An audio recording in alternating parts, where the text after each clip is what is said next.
Participants, cool. Welcome everyone. We will get started here in about 2 minutes. We just open up the room. We're going to let everyone on in. Feel free to shout out where you are joining us from. I'm in Chicago. Kyle, where are you these days? Are you in Boston? I'm in Boston, as is Julia here. Excellent. Hi, Mike. Hi, Julia. / Kyle. Nice to meet you. There we go. Excellent. Come on in, everyone. We'll get started in 1 minute. Kyle, do you want to share your screen just to make sure we get that teed up and ready to go? Sure. Let's do it.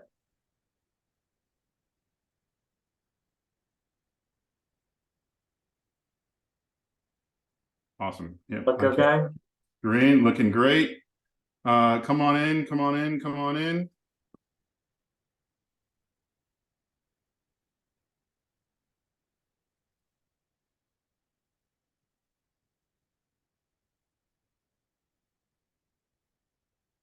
We're going to get started here in 1 minute.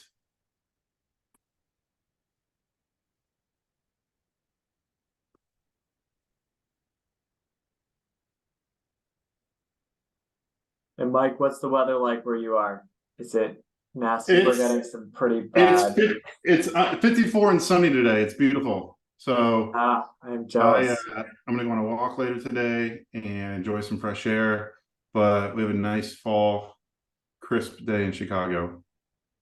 Yeah, we had a week and a half ago it was 80 and sunny, but today it's like 40 degrees, raining, just nasty out. Yeah. And that's my view. I'm just looking out at fog and rain. Yep. Well, welcome everyone. Thank you so much for joining. We're going to get started. We are recording this, so we will send it out to everyone that's registered for this webinar today. Everyone, just for those of you that don't know my name is Mike Priest. I'm the founder and CEO of Visible, and I'm really excited for the content we're about to share today. We've been a partner with OpenView, I think, since the beginning of this report. This is the 7th annual SaaS Benchmarks report that OpenView has produced, and there's just a ton of incredible data. We're really grateful with the partnership that we've had with OpenView, and I'm pleased to introduce Kyle. Kyle is the operating partner at OpenView, and Kyle really specializes in growth strategy for the portfolio companies of OpenView, also an expert in what I would consider product-led growth, optimizing go-to-market strategies, and SaaS benchmarks. The report we're going to go through today, Kyle might mention this, but there's over 3,500 respondents to this data, so it's pretty compelling. I consider Kyle to be an expert in all of this, and Kyle, thanks for joining us. Yeah, excited to do this session, and also very excited the data is out into the out available for the world to consume. It was a long process, and we started it in May timeframe. So yeah, in May. It was launched yesterday. By the way, yeah, the report was published yesterday. We'll make sure to link to it, and everyone has access to it, so you can check it out and download it yourself. And this is the first public session Kyle is diving into this data. So Visible's got the first dibs on the public version of this, and we're excited to jump on in.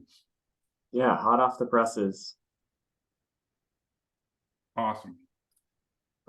Yeah, real quick, I can just talk about Visible. For those of you that know Visible, this will be old news to you, but Visible builds tools for both founders and investors.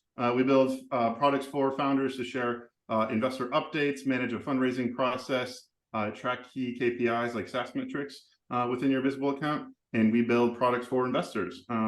We work with venture funds all over the world to collect portfolio company operational data, investment data, use that for internal insights at the fund level, as well as sharing that out with LPs. And so, yeah, that's just a little bit about us. You can go ahead. I mentioned fundraising. We got our integration. So we're talking about SaaS metrics today. We integrate with tools like ProfitWell and ChartMogul, so you can bring your SaaS data in automatically to Visible as well. Well, very relevant for today. Yes.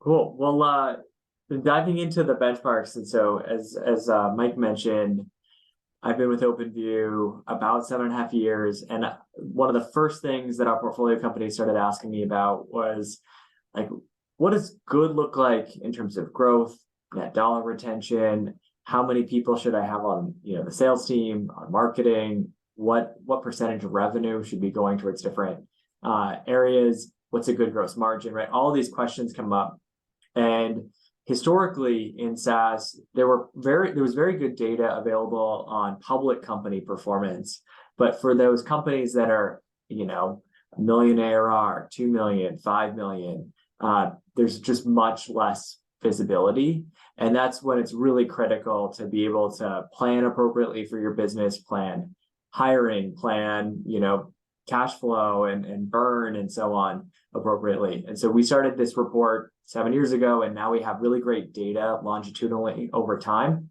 on how companies are performing. One thing just to share, so in terms of the sample size, we have 700 responses this year.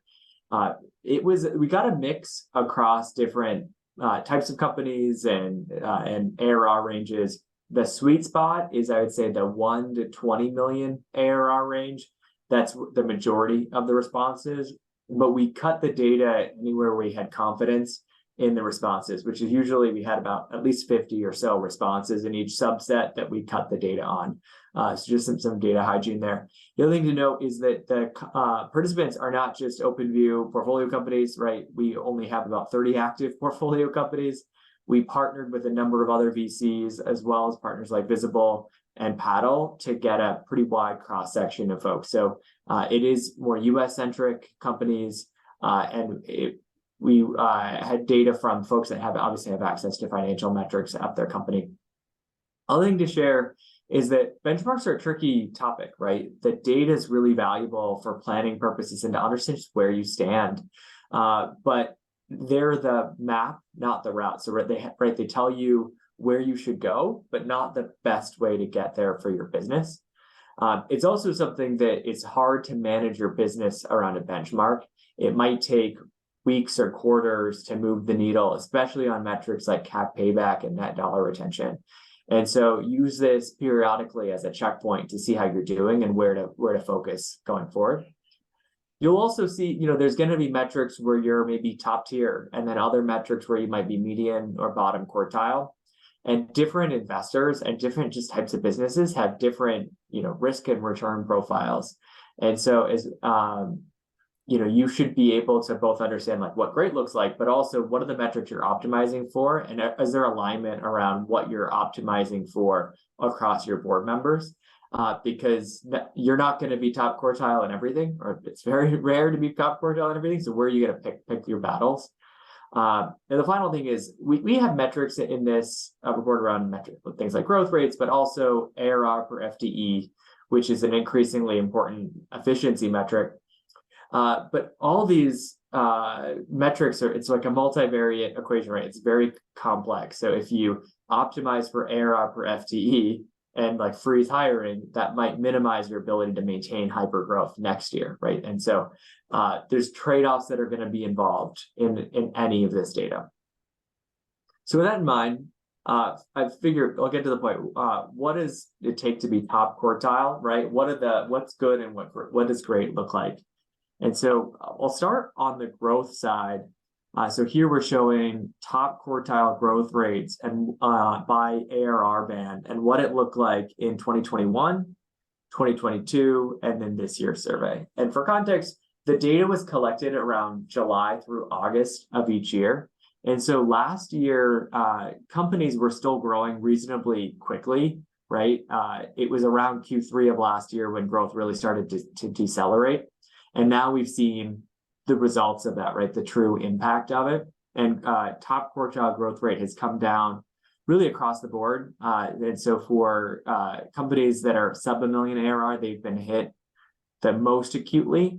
But really there's impacts across every different ARR band. And this also kind of points to just the challenge of further financing, right? So there's there was, I guess at this point last year, my sense is that valuations came down, right? But growth rates were still relatively high. And so there was a disconnect between what companies saw themselves being worth based on past valuations, for example, and what they saw as their trajectory and what the market clearing price for those companies were. If you look today at public companies, valuations are actually a bit higher than last year on a growth adjusted basis, but growth rates have come down.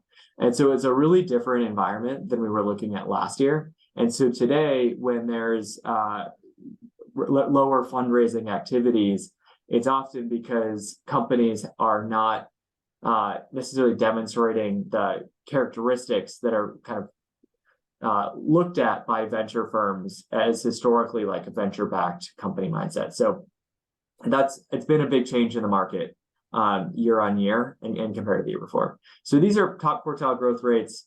But let's put this in context with some other metrics that you might be focused on.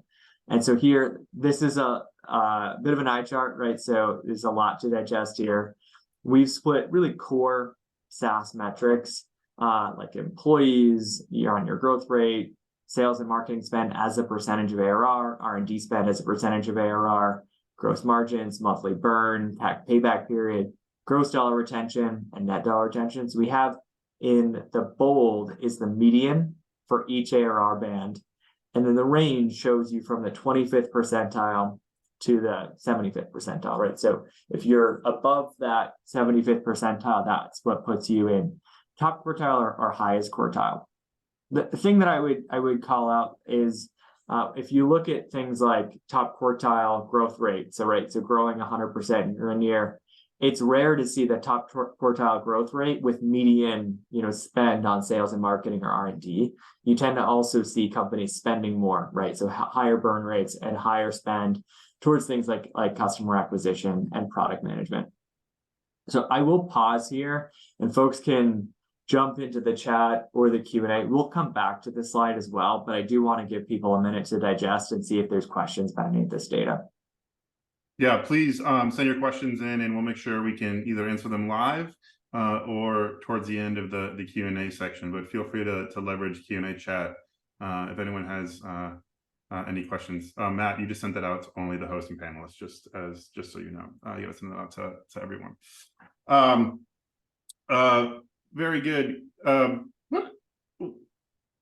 what are you seeing? You mentioned in the public company, kind of growth rates are ahead of where they were a year ago.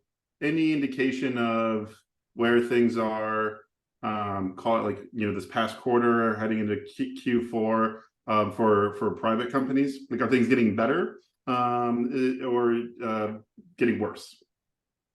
Yeah, on the private company side, we've seen things start to level out.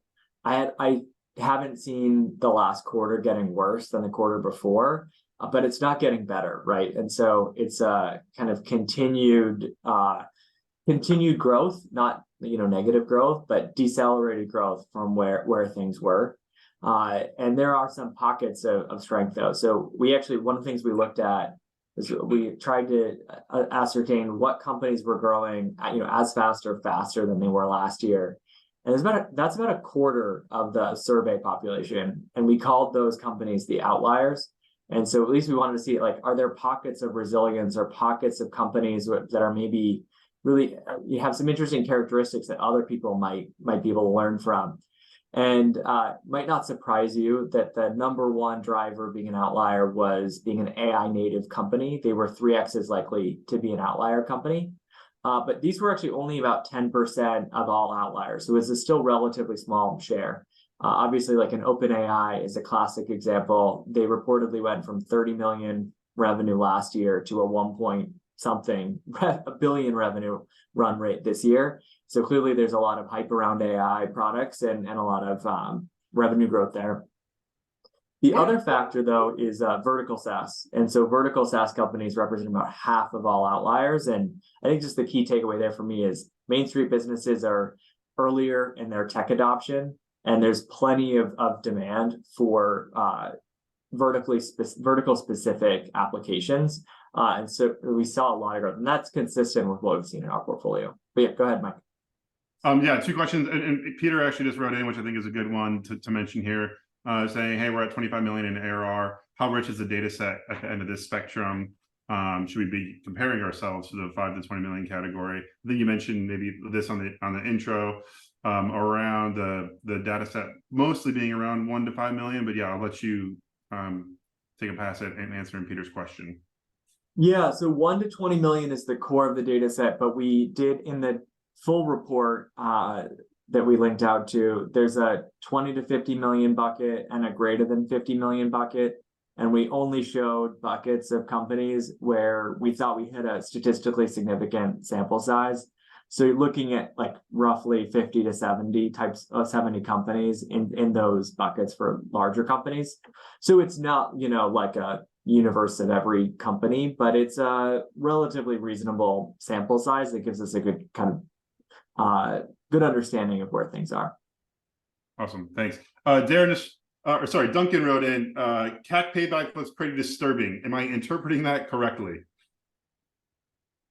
So CAC payback periods, a few thoughts. They have gone up a bit relative to where they were last year. So it's even as companies have gotten more efficient in terms of overall burn and things like headcount and ARR per FTE, CAC payback, or like the acquisition spend, has not gotten more efficient. So that is a bit concerning. The other thing for me is I look at CAC payback in parallel with net dollar retention.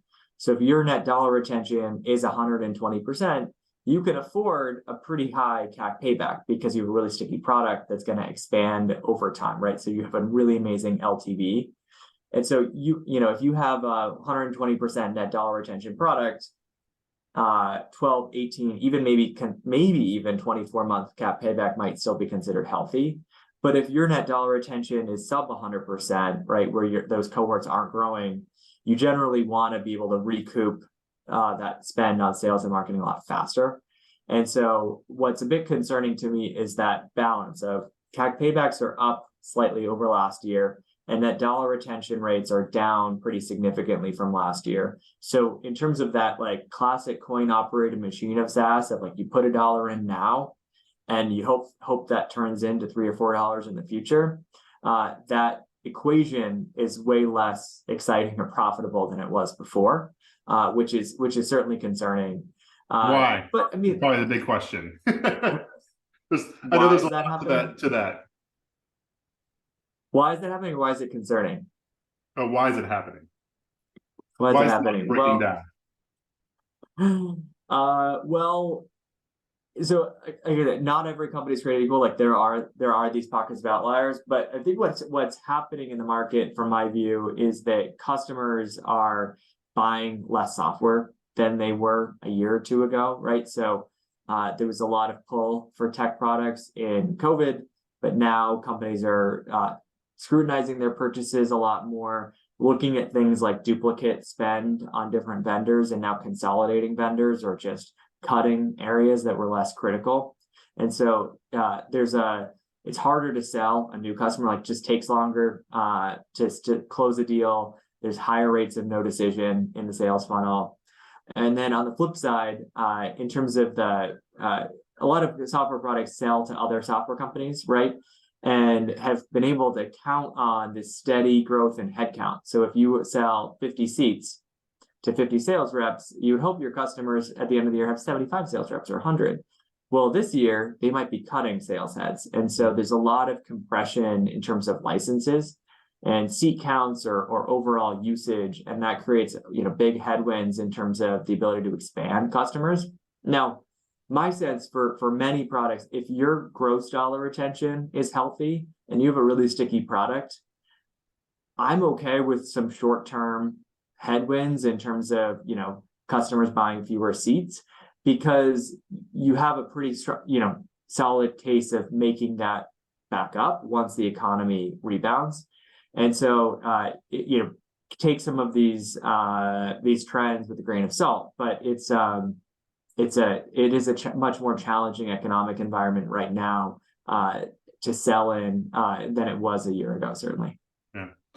I'll get a couple of related questions, and then I'll let you decide if we want to move on. Tiago Ordin, you said CAC payback was lower last year, or probably fewer months. What was the percentage change? Is that in the report? Do we find that data? Either answer it now, or we'll probably be able to send it out, right? It is in the report that we can send out. We have a comparison slide of last year versus this year. We have two. We have a summary chart similar to this one that I'm showing that shows this year versus last year data. We also have a CAC payback specific chart. So off the top of my head, they were it was relatively similar CAC payback periods and the smaller companies, so sub 5 million ARR.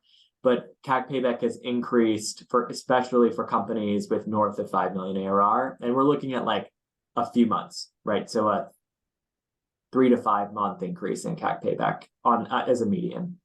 Awesome, thank you. And do you break this down by industry? Paul wrote in, B2B or B2C or even specific verticals. Great question. So these are all SaaS. So for companies in this survey, they're all, it's to some level B2B. Now we asked questions around what's the target customer you sell into, and companies could select up to 2 segments they sell into.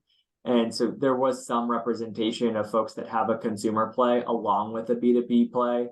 But generally speaking, all of these companies have some sort of B2B motion as part of their go-to-market.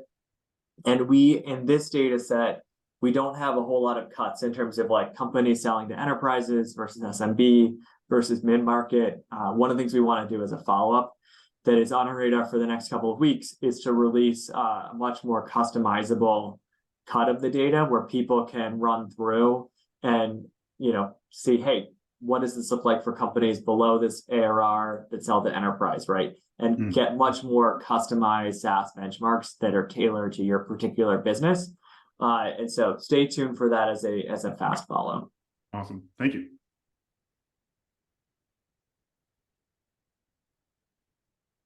Cool. Anything else? Otherwise, I'll keep going. Yeah, I think let's move on. And again, if you have questions, feel free to drop them in. But I think I got all the questions there. Great. So what's been top of mind for a lot of folks right now is doing more with less. And a metric that literally tells you if you're doing more with less is your ARR per FTE or per full-time employee.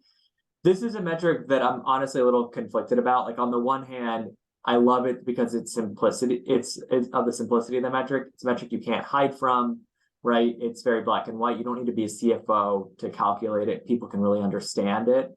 It's also something that it's relatively easy to benchmark against other companies. You know their ARR, you know roughly what their headcount is from LinkedIn. You can get an estimate for a number of companies, and especially for publicly traded companies. And so it's something that it's really helpful from that standpoint. But it's something that many companies are hiring now in the hope of generating ARR in the future, right? So you're bringing in engineers, product managers, designers, marketers, betting on future growth. And so for an early stage hyper growth company, by definition, your ARR per FTE is going to be low, and that's by intention. So it's more about the steady state ARR per FTE as growth is slowing down, or as you're just looking at what's the overall health of a mature part of your business, right? So you might look at your ARR per FTE in your core market, like the US, but not focus on it if you're building out an international motion to a new geo. The other thing to flag is that many companies have been moving to lower cost geos, particularly for folks in, say, engineering, right? Looking at, for US companies, looking at whether it's Canada or places like Eastern Europe, India, where engineering salaries are significantly less than the US. So folks are looking at both offshoring, but also moving from internal headcount to vendor spend. And so ARR per FTE can be a little misleading if you outsource a lot of stuff to vendors, or if you have just a bunch of employees in lower cost geos that are a bit less productive than US employees. So for internal benchmarking purposes, I do recommend folks look at ARR per compensation dollar. It's just a little bit more precise in terms of your internal operations.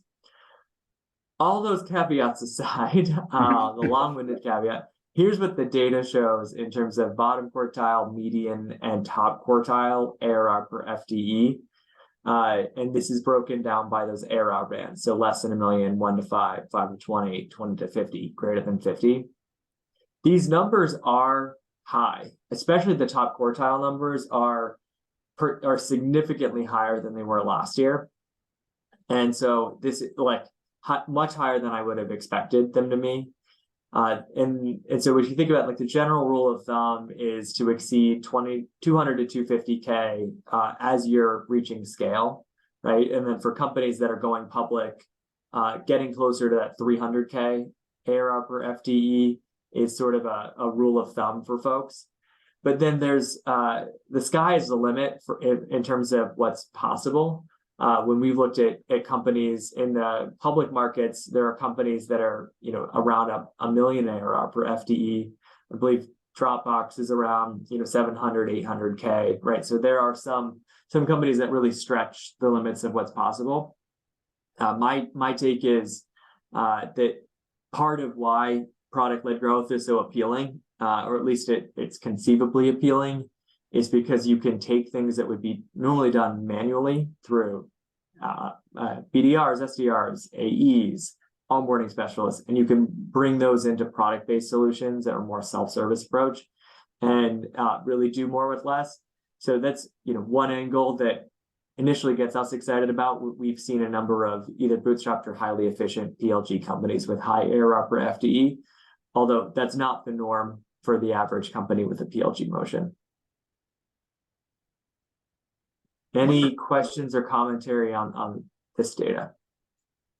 Yeah, it seems like, when I was starting Visible, this is years ago, ARR to FTE was like an it metric and one of the metrics, investors cared about. We got away from that, for 2 to 3 years. It seems like it's back. Will this be, in your opinion, colleague, is this a metric that will be part of the conversation, do you think, moving forward, or will it be a time where we might throw out the ARR to FTE metric again? Yeah, in periods of hyper growth, it's just less, certainly less top of mind. For hyper growth, like high burn companies, we at least focus more on metrics like burn multiple. So like what's the ratio of your net new ARR that you're adding versus how much you burn in a given period of time, which is, a good indicator in terms of building a more efficient motion. But my sense on this is it's useful to know where you stand and to be able to have a better conversation around your business. And so like if a company tells you, hey, I'm at 190 ARR per FTE versus 220, that doesn't tell me a whole lot. But if they understand they're around 200K per FTE and they're thinking about, all right, how do I build my team in order to scale the business? You have to believe that each incremental hire is going to have the impact that's going to grow to above that, baseline threshold of ARR per FTE. So you have to be able to think through for quota carrying reps, right? What's the quota? What's the quota attainment in my team? How confident am I that a rep is going to hit this quota within a reasonable period of time? Because that gives you confidence that that's kind of steady state of that rep is going to be able to help fund a really efficient overall ARR per FTE going forward. So I think it actually helps create a much better conversation internally to understand things like team ratios, making sure you have a team that is built to be able to grow in the way that you want to, but also that doesn't have wasted spend in areas that are optional, like experimental bets, or just bloat from decisions that were made in the past that, if you look at today, it's not exactly how you would define the team if you were to do zero-based budgeting. Yeah. And so it sounds like this metric is clearly important, especially in the near immediate term. Maybe two follow-up questions. How long, we have a lot of early stage founders that are part of our community and your audience that are probably still doing the sales process, involved in the sales process. How long should a founder be doing founder-led sales before they start to scale their go-to-market headcount? I'll start with, I have kind of a related question. I'll start with that one and then let you and follow up with my second one after. Yeah, so I mean, if you are going down the venture back path, which is not, I mean, at this point, it's no longer a given, right? You don't, so if you're going down the venture back path, and that's my frame of mind, and so what I'll speak to, if you're looking at raising that Series A, your investors are going to want to see that there's some potential for go-to-market repeatability, right? You can take that additional funding and become a bigger company based on it. And so if you don't have, if you're still doing founder-led selling, where the founder is involved in almost every deal, it makes it a riskier view to be able to have confidence, right? That you can take that funding and actually grow. And so in some cases, like you need to test being able to scale that go-to-market team in order to prove that this is a motion that is, venture backable. And then with that in mind, like to me, when to do it, the signal is like you understand who you're trying to sell to, right? So you have a clear ICP. You have a somewhat repeatable sales process where the founder is going through similar steps, deal after deal, right? Having similar conversations and can document what those steps look like. And then, so I'd say like that ends up being quite important. And that the founder looks at those steps and says, I don't need to be the one doing it. There's nothing like special or unique about me that has to be doing all of these things. And so whether it's, the founder doing outbound, calling, emailing, LinkedIn messages, right? In many cases, that doesn't need to be the founder. It's great for the founder to test that it works. What's the right message? What's the right persona? But once you find that, and then it's just about sending messages or calling people, that's when you really want to bring in someone that can help take on that load.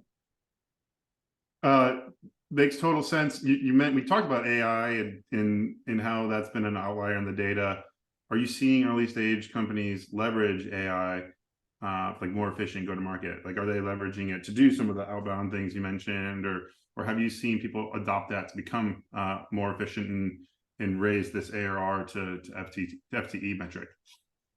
Yeah, it's still early days on it, but it's a fascinating kind of early trend right now, that AI driven or automated approach to outbound. I recently so I have a newsletter called Growth Unhinged, and I recently featured what a seed funded company called Thena is doing on that front, where they're generating the output of 5 to 10 reps with a single person behind a computer just doing automated outbound. It's just such an arms race in the data tools and sales tech that enables, things that previously would have been extremely hard to do. It just makes it so much easier. I think the like AI written emails are a little bit of a fad. Like there's always something off when I see an AI written email that is supposed to be personalized. But for many of these cases, like the BDRs weren't doing a whole lot of personalized emails anyway. And so it's more like automation with a few inputs that you can kind of slightly tweak the messages based on some known factors, as opposed to like having AI write the emails. But in terms of the promise or what's possible, I have talked to a unicorn that sees this as their secret sauce, that this unicorn has no outbound BDRs. They have just one person in growth marketing who uses tools like Clay, KeyPlay, Apollo, Clearbit to do just fully automated outbound messaging. And then it generates a lot of demand for those BDRs to then work. So it's a fascinating new frontier. And I think the companies that succeed in this new environment aren't going to be tethered to the way we did things in the past. They're going to be looking at ways to use automation and AI to build a different kind of go-to-market motion. Excellent. So that's kind of one tool founders can be thinking about. It sounds like efficiency metrics like this are important. It sounds like growth next year is gonna be important, right? Like at the end of the day, we still want high growth businesses, but now it's gotten harder, right? Because we have to do it more efficiently. What are other pieces of advice or things founders should think about to be able to grow next year while remaining as capital efficient as possible? Yeah, that's a good question. So to me, based on the data point right around vertical SaaS and the performance of vertical SaaS companies, I think it just speaks to the need for companies to get extremely clear about your ideal customer profile and really tailor a go-to-market around a specific niche, right? If you own that niche, that gives you an amazing position to expand. And I find in the early days, companies will say that they have a clear ICP, but then I look at their ICP and it's finance, legal, tech, right? Like it's all of these different industries. It's companies between 500 and 100,000 employees. It's a bunch of different functions within those industries, right? So you want to be able to say it's this exact person at this exact company who has this pain point that they're facing. They're using this kind of technology right now, and this is the kind of outcome they're looking for. Like the clearer you can get about that story, the better, because you're not going to be wasting your effort. You're really going to be focusing what you're doing on the group that's most likely to respond and most likely to buy, and then it's going to see the most value in what you're selling. And so in a motion of efficient growth, like that focus around ICP does become more critical. And for many companies, that ICP will not be like other venture-backed startups, which is just a less interesting segment than it was before. It's not to say that that's not worth targeting that segment if that's what your product does. It's more that that shouldn't be the default going in, right? Just because sort of that's who you know, or you were in YC and selling to other YC founders. So those are some like immediate tips. The other thing that's just been top of mind for our portfolio companies has been much better performance management. So getting ahead of indicators of performance for different roles, having an objective view of what that looks like, and having hard conversations if people aren't meeting those expectations. Because if you have an inbound lead and it can go to a rep that's going to close 30% of deals, or it could go a rep that's closing 10% of those deals, you want to load up those with the top performers, right? And that's a skill that in terms of performance management that went away a little bit in the hyper growth periods, where it was just all about how fast can we hire, and that now is much more of a top of mind conversation. Yeah, awesome. I think those are all the questions that I have on my side. So let's keep moving, because I think we got like 10 minutes left before we wrap up with some Q&A. Cool. So another angle here around efficiency is a metric that we call product influence revenue. And so this is a newer metric that many people maybe haven't heard of or haven't thought about. But it's a way to see, hey, is product-led growth right for your business? And is it actually working, doing what you intended it to do? And product-led growth is supposed to be about leveraging product-based solutions to take things that would normally be done by people and bring them into product-based solutions that hopefully have a better experience and are scalable. In fact, maybe even get better at scale because you can run experiments and learn from customers. And so we look at product influence revenue as the percentage of your new ARR that comes from customers who have a meaningful product interaction before they talk to sales. And this can apply to your new acquisition, right, through freemium free trials, but it can also apply to your expansion through just usage expansion with an existing account, in-app trials, and so on.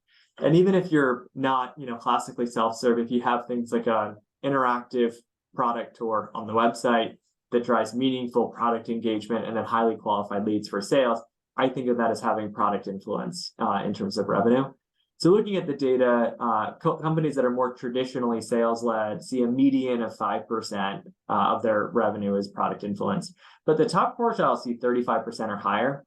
So the top quartile company that you'd normally think of as sales-led does better than the bottom quartile self-serve freemium company. And so it's just a reminder that just because a company maybe looks PLG on the outside doesn't mean PLG is working for them or operating as intended. And I think this is a metric to hold yourself accountable for, both assessing whether PLG is right for you, and are the things you're doing around PLG things that are moving the needle and what you ultimately care about as a business. Yeah, this is awesome. Any questions from the audience? I can kick it off a little bit. How do you know whether you should invest in like product-led growth strategy, Kyle? Yeah, well, I'll give a couple of different answers. Like one is, one view of the world that I do genuinely believe in is that PLG opportunities actually apply to just about every company. And so there are going to be things that are highly resource intensive in your motion right now that you can turn to product-led growth for solutions around. Examples in more classic sales-led businesses are like better product analytics and how people are using your product and how that correlates with outcomes, right? Like what are the features people adopt for customers that ultimately expand? What are the things people do for companies that stick around versus the ones that churn? And then how do you drive like in-product behaviors through product tours or tutorials or just even through CSMs to drive more of that behavior that you know corresponds to these better outcomes. So just like better visibility around your product as a kind of core part of the experience ends up being important to like just about everyone. And you might also look at like some of our portfolio companies had really manual services intensive onboarding, and it made it so that it really was unprofitable to sell customers at less than say 20K ARR. And now in this current environment, they're not just scaling up that services team, but they're looking for things to make the onboarding more self-serve for customers. So even though customers don't get onboarded generally until after they bought, you don't want a massive services engagement in order to help your customers go live. And so these are kinds of opportunities that we don't historically think of as PLG, but I believe are part of that PLG continuum. So that's one view of the world. The other view is like, what should you be looking for to say, hey, whether you should do a like self-serve freemium or free trial and kind of be classic, like what you think of as PLG with the likes of Atlassian, Calendly, Zoom, you name it. Yeah. And so for those, I look at, are you able to target the end user for the product as opposed to just the buyer? Like, do you have a value proposition for the end user? So buyers, like the ones writing the checks, are generally not interested in signing up and like trying a freemium version. But it's also really hard to get those people to pay attention to your products. And there's a lot more potential users for every one buyer. And so you have a value proposition that brings in that user and gets them to see value relatively quickly. It's a different way of marketing, right? You're marketing to individual people within an account as opposed to doing a trade show to get a really specific senior buyer. But it can be an efficient motion. So you have to be honest. Like, is there a user-oriented story, both value prop and way to attract these folks? And then can you find ways where that user can see meaningful value quickly? Ideally in their first 30 minutes or an hour. And so that's something that it's not the case for every product. Some products really, you need to deploy the product across an organization to see the real value proposition. But for many products, there's either the core product itself or part of your product can deliver value quickly and can be an interesting wedge to then have a conversation about a bigger deal. And so there's interesting opportunities there if you think in terms of like that framework. Yeah, awesome. Thank you. I think we're good to move on. All right. The last section we had, and then there's a ton more data in the full report. The last section is around expansion revenue, and in this period, right, a lot more folks are paying attention to it, and for a few reasons. One is, if you look at how much it costs to acquire a new customer versus expand an existing customer, it's generally more efficient. It's easier to sell into an existing customer. Also, right now, customers are generally looking to consolidate vendors. The platform stories are resonating. And so there's opportunities, especially within multi-product companies or with folks that have deep products, to be able to go to customers and sell them more things. And that's a compelling story. And that can also offset some of the headwinds around like declining seats or optimizations around usage. And so a few data points here around expansion. So net dollar retention has come down pretty substantially versus last year. This is showing top quartile net dollar retention. There is a bright spot, and that's companies with sub $1 million ARR. I think many of these companies are starting at lower deal sizes, right? Getting in under the radar of procurement. They also haven't gone through as many renewal cycles with like declining headcount, right? Because they're coming in and selling after companies have already right-sized. And so you do see some bright spots there, but it's more of a land and expand motion for the average company. I still see this as though is more positive than many people would have expected, right? As you hear about like declining headcount, right, and having to get a lot more price pressure, deal with a lot more price pressure in negotiations, or see more churn in your business, there's fear that that actually leads to sub 100% net dollar retention and just declining growth within existing customers. And so we see, at least for median was around 100% NDR, and top quartile was still over 100, which is at least a positive sign in the data. And then the other thing we look at is how much growth in terms of net new ARR comes from acquisition versus expansion.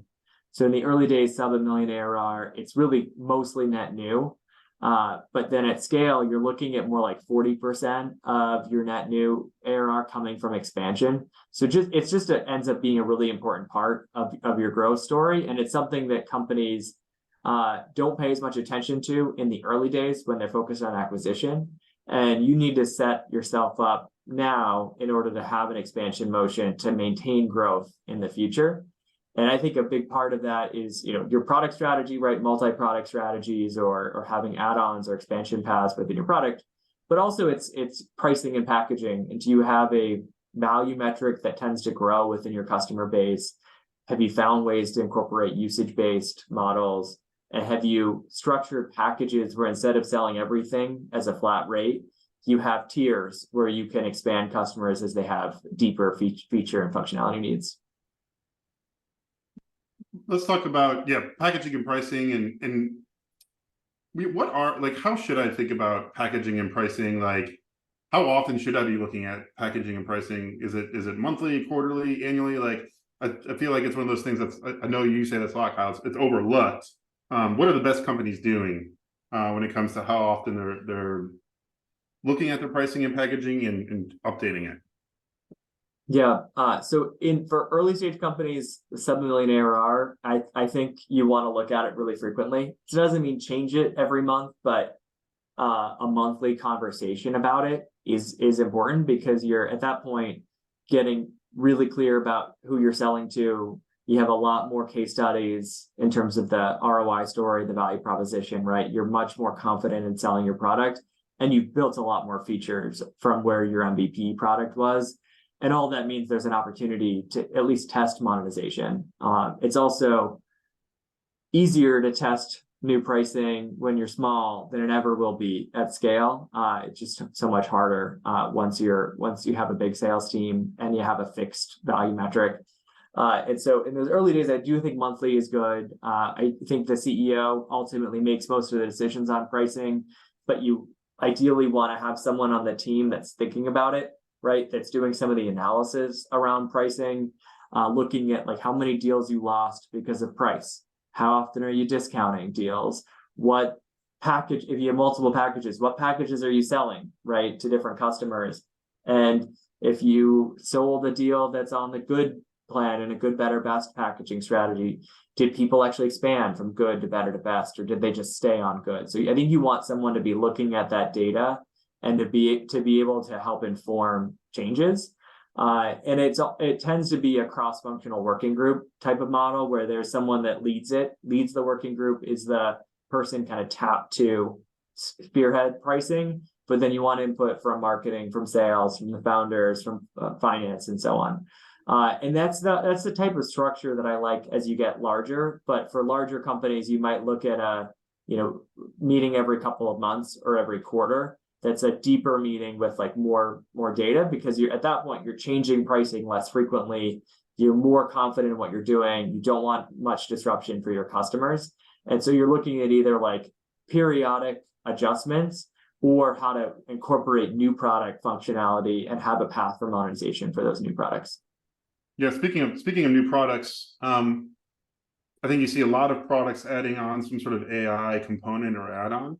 Like I think yesterday I logged into Figma, and FigJam had an AI component. Loom has an AI component. How should companies think about like how to package that into the product? Is it part of my offering? Is it an add-on? Has there been any kind of best practice that's you've seen yet, or is it still kind of like early days? This is fun to use, but maybe not valuable yet for me. Yeah, so about 3/4 of SaaS companies have either launched an AI capability or are testing it, but only 15% of folks have actually started monetizing AI. So we're right now in the early days where a lot of folks are shipping some AI features in beta and kind of giving them available GA, and then watching how people use them. What are the usage patterns like? What are the use cases around it? How to make something more valuable? You do see some of the early folks really monetizing it. So Notion is a good example. They charge like $8 per seat for Notion AI.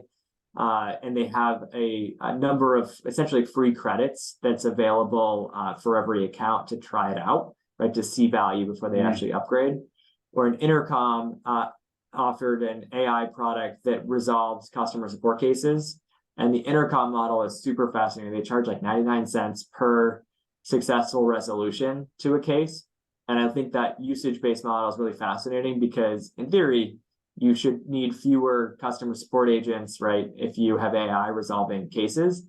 And so if Intercom were to charge based on how many seats you have using it, it like doesn't really help them or their customers. And so this is super value driven, and it provides a path to have AI get better and resolve even more cases and get expanded into harder to solve areas, right, of customer support. So I like that type of model, but in terms of what I see, people are typically either offering an AI as like a reason to raise prices. And so that's sort of the Salesforce strategy. And so it's a justification for a relatively across the board price increase. That's the case if you think AI is valuable to just about everyone, and there's like a horizontal range of use cases, and it's really hard to decipher exactly like who values it and how to charge for it. So that's one approach. A second approach is to have some AI capabilities included in every plan for people to try it out, because they really have that wow moment that gets them excited about it. And then have a usage paywall that says, hey, now's the time to upgrade and actually pay for your account. That's a model that works pretty well, especially for businesses with seat-based models or enterprise plans, because you give your customers a taste of AI while still having an upgrade path. And then the third option is really selling it as a new product or kind of a new SKU under a usage-based model, which aligns well with the underlying costs, right, of deploying AI. And so I find that those models, like personally, super fascinating, because AI is really a different kind of value proposition for customers that's often not oriented with seats, but it's much harder to build for products that way. It's hard to maintain like a seat-based subscription and a usage-based model at the same time. And so I recognize for many companies, even if they wanted to do that, it's just really hard to pull off with an install base. Awesome. We have a couple minutes left. If anyone has any final questions, please put them in now. I got one final question, and then I'll turn it over to any last ones from the audience. But we talked a little bit about we definitely talked about product-led growth. We talked about sales-assisted motions. Like, how should I think about compensating my sales reps, or if I'm running these strategies? Like, how is compensation for a product-assisted or product-led company? How is that different, or what do you see like the best companies? How are they compensating those reps? Yeah, my ideal. So there's an ideal state, and then there's like what companies actually do. But I'll focus on the ideal state because a lot of companies haven't really developed like sophisticated models for this yet. Ideal state is that reps have a book of business, right? That is leads that are assigned to them, whether it's companies that sign up that are in the ICP, right? So like above a certain employee band, or product qualified leads who are maybe not in the ICP, but they demonstrate characteristics that say, hey, look, they're actually maybe ready to buy. So reps get a book of business, and then their quota is based on the overall revenue within that book of business. And it doesn't matter how much of that revenue was from a self-service purchase on a credit card or on a contract. They're essentially tasked with growing the overall book of business month over month. And that's going to allow folks to do what's right for the customer, right? Whether that customer wants to start on self-serve or on an entry-level package and grow. And it also keeps them revenue driven, right? To have outcomes aligned with what the business cares about. And it minimizes conflict between self-serve and sales assist, because ultimately that's just a channel of how people want to buy.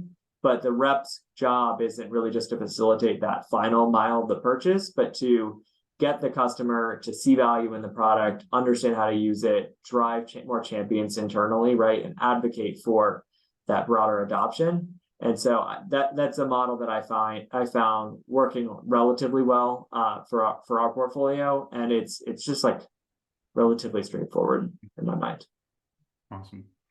Joella had a follow-up question about AI at a high level, like with the intercom model. Like, do you suspect we'll see people move away from per seat pricing and move more towards maybe usage-based pricing, or what Intercom's doing?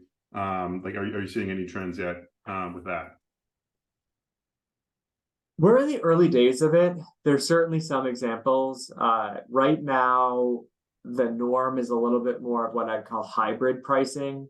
So where there's maybe fixed packages with an amount of usage included, along with a number of seats or a number of features, and then the ability to upgrade or expand the account on the basis of usage.